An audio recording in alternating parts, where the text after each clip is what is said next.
Jason will give this a shot, okay? I'm very shy, and so I think it's very important. I'm not shy. I'm not shy whatsoever. You may need to tone me down at the back. I will take cues from Jason only right now. So thank you for inviting me to hang out with you this morning.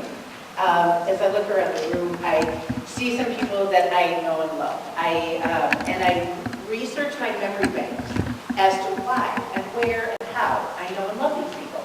Luann, of course, I get to work with Luann. I try to hang out with her on Mondays. I don't know if you know this or not, she's an amazing cook. Amazing with a capital Z. Amazing cook. And a true person to my heart, Star. I love seeing Star. I'm going to reflect back several years ago. I went to work, Star was there. I said, what are you doing tonight? She goes, I don't know. I said, will you marry me and Jeff? And she goes, well, whatever. And so I said, I'll be at your place about 6. And so she said, all right. And so the next thing I did, I went over to my mom's house. And I said, Mom, what are you doing about 6? I needed some witnesses. I said, what are you doing about 6? I've got a surprise. And she goes, you're not pregnant, are you? And I said, no. Oh, no. So I think I'll start with kindness. And Jenny, I get to work with Jenny. And Mark is a new addition to where I hang out. So I would look around at Lila and so all of these people who are near and dear to my heart, for whatever reason, our paths have crossed. For whatever reason. I just take it as divine intervention. Now I get to hang out on a couple different levels. We met from where I originally worked, and we still hang out trying to do some pretty good work for the folks that we serve. What do? I get paid to travel and talk, which I can't believe they pay me to do it, but I do it. So I work with Western Montana Mental Health. I'm a regional director for Western Montana Mental Health. I talk a lot. I talk to a lot of groups. As I start every talk, I ask who in the room has a mental health diagnosis or symptoms of a diagnosis. I need there. Everybody needs, there you go. Okay? So let's just get that out of the way. It's not us and them, we are them. Okay? And it's not only about mental health, it's about human. It's not us and them, big judgment right in the middle, we are them. And so if we can get past that huge blockade barrier, then we're going to get started on stuff. And that's what I wanted to open with today. I'm an advocate for folks who are suffering from mental health issues. Again, when you reflect on who you are, where you came from, I think you really get to learn a lot of stuff about not only mental health, but physical health and just who we are as human beings on this side of the planet. It's this side, that side. I love the openings. We started out with mentioning someone who's on the other side, and we ended with talking about somebody who's coming on tomorrow. So I really found that powerful. It's a continuum, isn't it? Today, here I am. I don't know. Tomorrow, maybe on the other side. I have no crystal ball. So, when Luann asked me to do this, and she told me the topic, loving who you are, I said, Luann, I can talk about this all day long, right? No, I can't. Because as I researched this in my head, no, it's a huge topic. So I started, here's how organized I am. I'm not organized. I just started putting notes down. I got organized this morning at about 7:30. Okay, that's when I got organized. Yeah, I'm pretty proud of myself on that. So as I started thinking about this, loving who you are, number one, I had to define a couple things. Who am I? Who am I? And what is love? Holy moly, loving who you are, and in that topic, I was stoked. Who am I? Here I am. My next birthday, I'm going to be 60.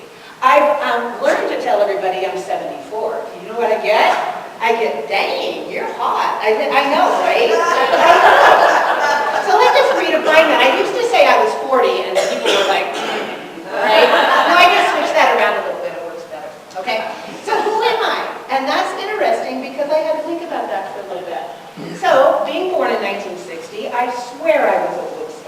I swear, but I was not at the time. But I think my spirit child was at Woodstock. I sure would have loved to have been there.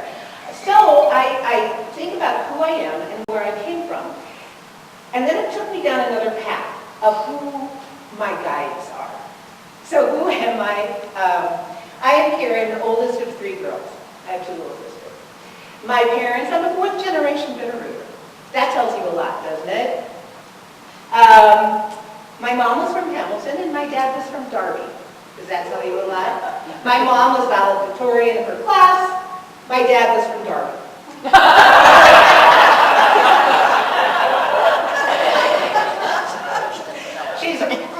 Okay, right now, I was going to wait till the end. But Mom, can you stand up? Because she is like,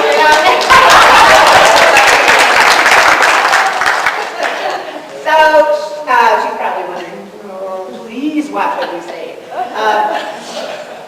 When I think about growing up in Hamilton, Montana, I was guided, as most children are, by their parents. And my mom, and I love this woman, she would open her heart, her arms, her house to anyone. They need help, Carrie, they need help, right? My dad, he was a little bit of a rebel. He would tell me stories about walking along the top of the Silver Bridge when it was there after drinking jungle juice. I had no idea what that was, but it seemed to make sense to him. So I was raised in this dialectical, it's a huge word, dialectical, some people call it diabolical, but it's dialectical. It's like a spectrum, like here or there. I was raised in this spectrum. And so I got 2 different perspectives of help everyone, or maybe go raise a little heck, huh? In that spectrum, I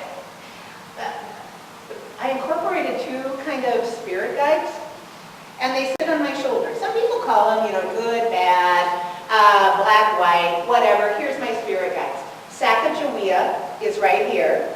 Bonnie Parker is over here.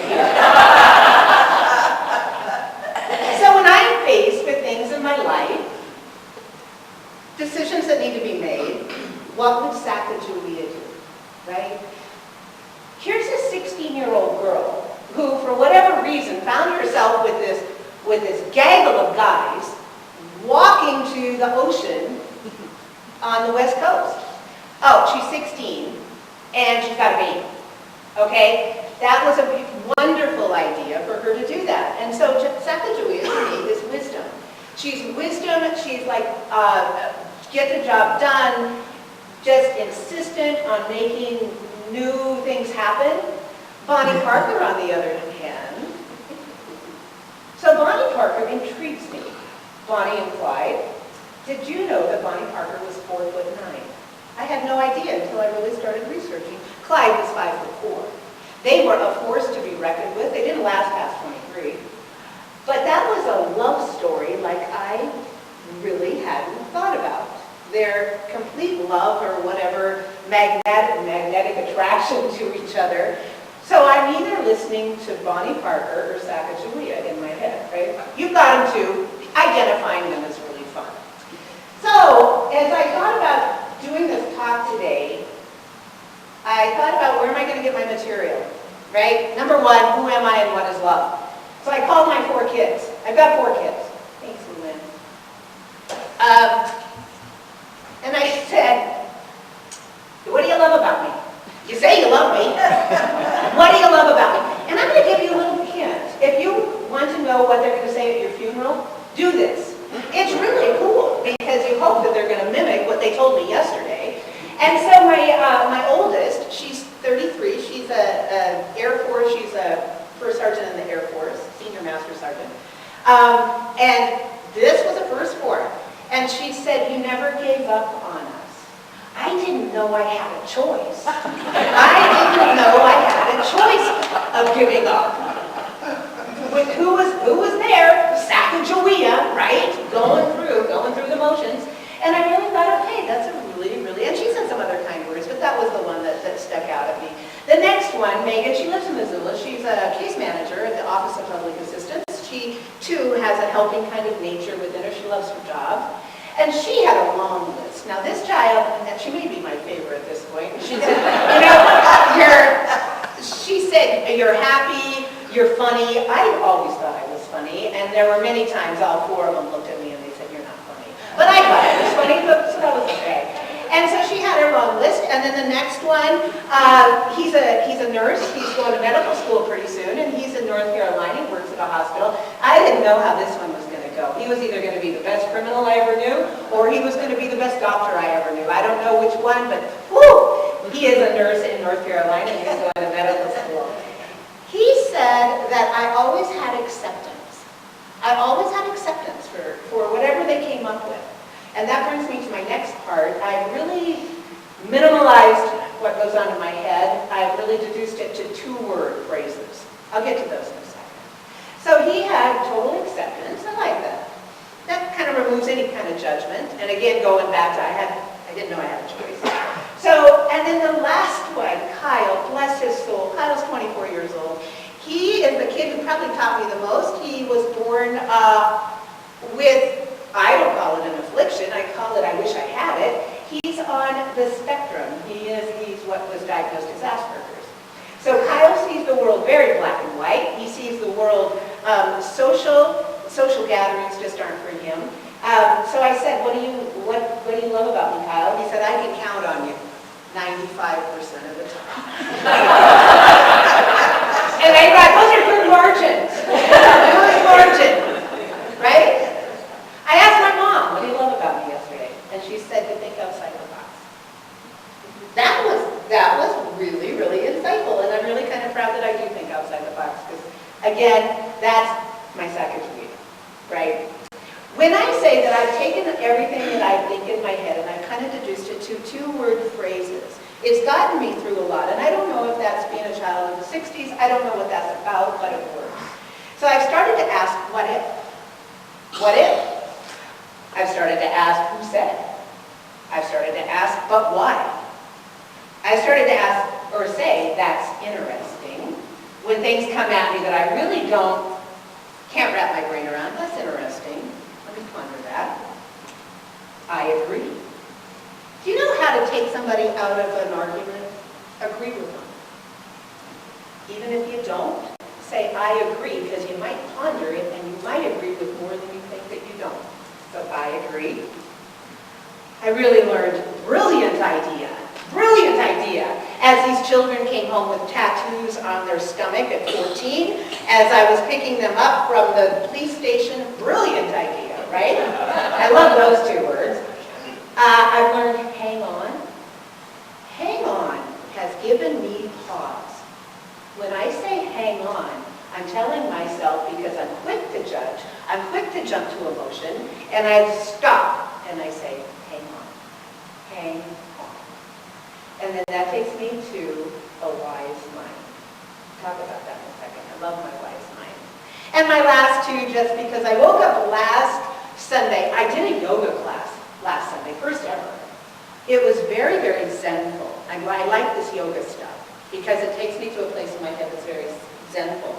And I was wondering, as I was zenning it over at the yoga studio, I was wondering about Guns N' Roses. It's like, oh, I love Guns N' Roses, the group, which takes me to my lifelong love, Axl Rose. Two words, right? Axl Rose. Well, you know they're playing August 26th in Missoula at the stadium. You know who was getting tickets first up. So Axl Rose is one of my two favorite things. So that's who I am, parts of it. What is love? I love brownies that aren't quite done. I love that. But when you start defining love with people, is it out of obligation? Is it out, do you like them? Do you tolerate them?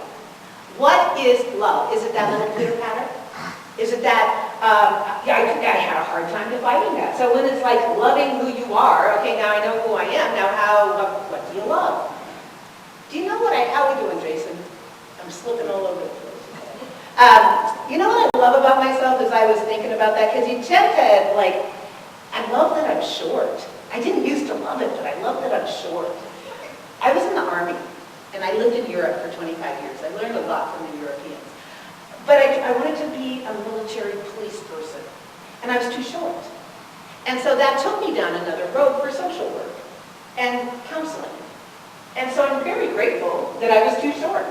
And the older I get, the more I work on this shortness, because I get in places that nobody expects me, right? It's like, gosh, you're just a short little old lady. It's like, yeah. And I can navigate through places that I didn't used to be able to navigate through.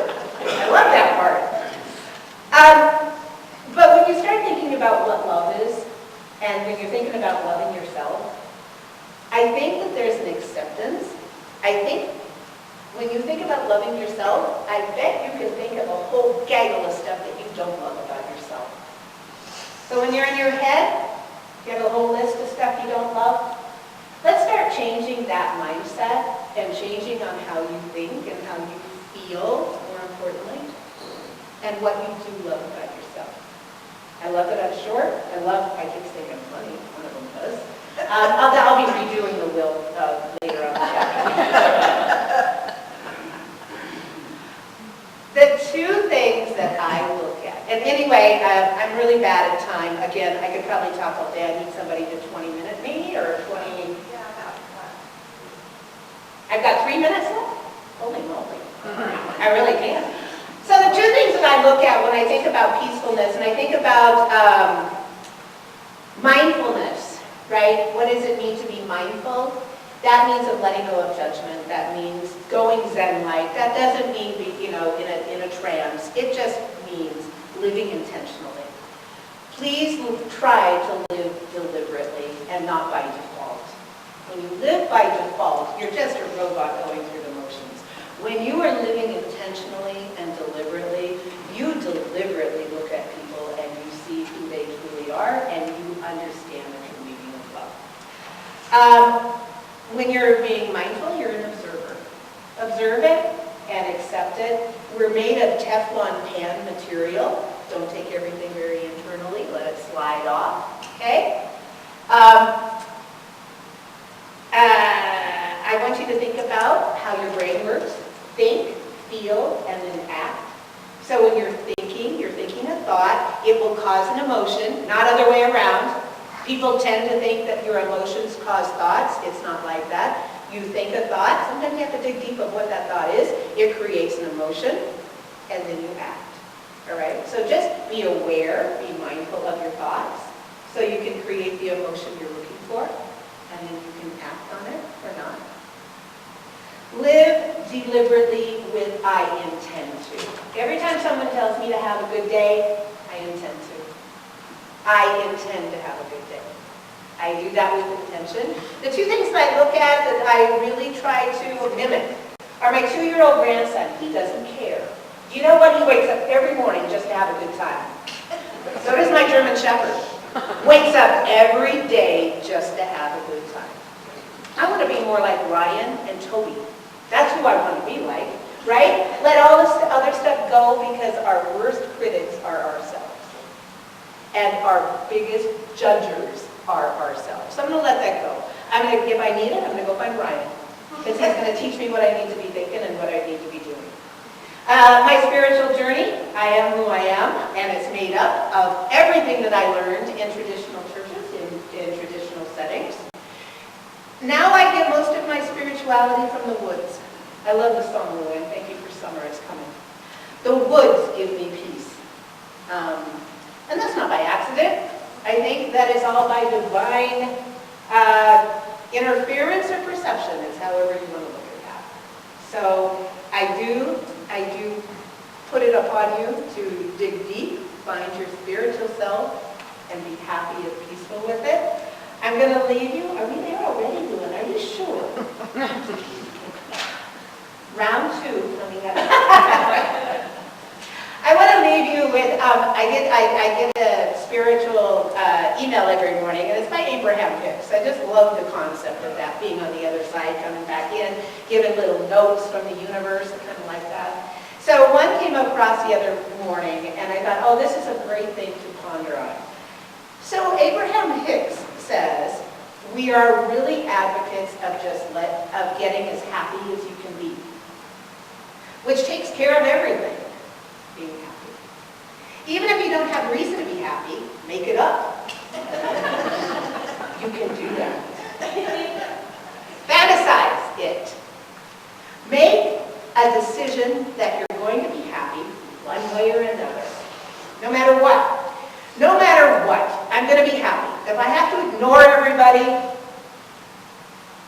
if I have to never watch television again, if I have to never pick up a newspaper again, I'm going to be happy. If I never have to see that person's face again, I'm going to be happy. If I have to see that person's face again, I'm going to find something to see in that person's face that makes me happy. I'm going to be happy. I'm going to be happy. I'm going to be happy.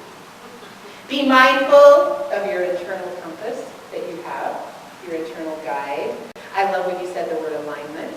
That's what we are. We're all constantly aligning, constantly finding that between Sacagawea and Bonnie Parker. Adjust your thoughts. When one's going this way, ease it back till you're centered. Love who you are and